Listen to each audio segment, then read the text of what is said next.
আসসালামু আলাইকুম। আচ্ছা আমরা পদার্থবিজ্ঞান ২য় পত্রের সাজেশন দিব। ঠিক আছে? তোমরা তো অনেক পড়াশোনা করেছো। এখন যাদের প্রিপারেশন খারাপ অর্থাৎ খারাপ স্টুডেন্ট এক কথায়, তাদের জন্য এই সাজেশনটা। ঠিক আছে? আচ্ছা, ১ম এ আমাদের জানতে হবে সাজেশন পাওয়ার আগে জানতে হবে আমাদের এক্সামে কয়টা সিকিউ আসে। ঠিক আছে? আমাদের এক্সামে সিকিউ আসবে ৮ টা এবং আমাদের লিখতে হবে ৫ টা। আচ্ছা। এখন তোমার প্রিপারেশন এর কি অবস্থা এটা আমি তো জানি না। যাদের প্রিপারেশন খারাপ তারা এই ভিডিওটা দেখো ভালো করে। ১ম এ তোমার অধ্যায় আছে আমাদের কয়টা? ৭ টা। ১ টা, ২ টা, ৩ টা, ৪ টা, ৫ টা, ৬ টা, ৭ টা। আচ্ছা প্রতি অধ্যায় করে গড়ে একটা করে প্রশ্ন আসতেছে। ঠিক আছে? একটা করে কি আসতেছে? প্রশ্ন আসবে এক্সামে। আচ্ছা। এখন বলো তোমার যেহেতু প্রিপারেশন খারাপ, তুমি এখান থেকে যেকোনো ৫ টা চয়েস করতে পারো। এখন তুমি কোন ৫ টা চয়েস করবা? তুমি এক্সামের আগে ২ দিন থাক বা ৩ দিন থাক। তুমি যদি বোর্ড কোয়েশ্চেন গুলো ভালো করে সলভ করো, মনে করো অন্তত ১৫ টা করে, মনে করো ৫ টা টপিক সিলেক্ট করলা, ৫ টা সিলেক্ট করলে ১৫ টা করে পড়লা।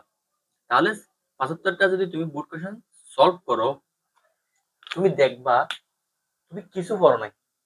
এক্সামে ৫ টা থেকে ৫ টা লিখে আসার সম্ভাবনা অনেক হয়ে যাবে। অর্থাৎ মানে এই ৫ টা যে ৭৫ টা সিকিউ তুমি সলভ করছো, দেখবা যে এক্সাম থেকে এখান থেকে চলে আসতে পারে। ঠিক আছে? তাই তুমি যে ৭৫ টা সিকিউ ভালো করে সলভ করো, তুমি আমাকে এক্সামের পরে এক্সাম এক্সাম দিয়ে এসে বলবে কমেন্টে, "ভাই আমি তো মানে এরকম পড়ে গেছি, আমার থেকে কমন চলে আসছে।" ঠিক আছে?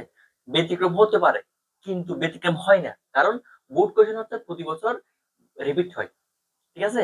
তোমার মনে করো আমি বলি, ভেক্টরে মনে করো ডট গুণন, ক্রস গুণন। ঠিক আছে? এই ডট গুণনের ক্রস গুণন তোমার কয়টা বোর্ড আসছে তুমি দেখছো কখনো?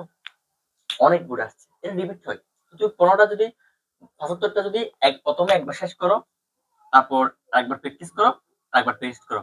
তাহলে দেখা যাবে যে তোমার একটা ৭৫ সিকিউ ভালোভাবে আয়ত্তে চলে আসছে। তোমার এক্সামে এখান থেকে ৬ টা আসতে পারে, ৫ টাও আসতে পারে। ঠিক আছে? দেখা যায় বেশির ক্ষেত্রে তুমি ৫ টায় ৫ টা লিখতে পারবে। ঠিক আছে? তো ভালোভাবে তুমি যদি প্রিপারেশন না থাকে অন্তত ৭৫ টা সিকিউ সলভ করে যাও। এখন হাল ছাড়িও না। ৭৫ টা সিকিউ সলভ করে গেলে দেখা যাবে তুমি ৫ টা লিখে আসতে পারতেছো। ঠিক আছে ভাইয়া? তো মনোযোগ সহকারে পড়ো। কোন ৫ টা পড়বা? আমি বিশেষ করে তোমার নিচের ৪ টা সিলেক্ট করব কারণ এগুলো একটু সহজ, এগুলো তোমার বেসিক কম। কিন্তু এই ২ টাতে একটু বেসিক বেশি বা একটু অনেকের সাথে একটু কোডিং বেশি লাগে। আর উপরটা সিলেক্ট করতে পারো। তাহলে এই ৫ টা পড়লে মোটামুটি তুমি ৫ টা বা ৬ টা কমন পাচ্ছ। এক্সামে তোমার এখান থেকে ২ টা আসতে পারে বা এখান থেকে ২ টা আসতে পারে বা এখান থেকে ২ টা আসতে পারে। এখান থেকে এগুলোতে সাধারণত ২ টা ১ টা আসে। ওই ৮ টা আসার জন্য আরকি। তো ভালো করে পড়াশোনা করবা। এক্সাম যেন ভালো হয়। আল্লাহ হাফেজ। আসসালামু আলাইকুম।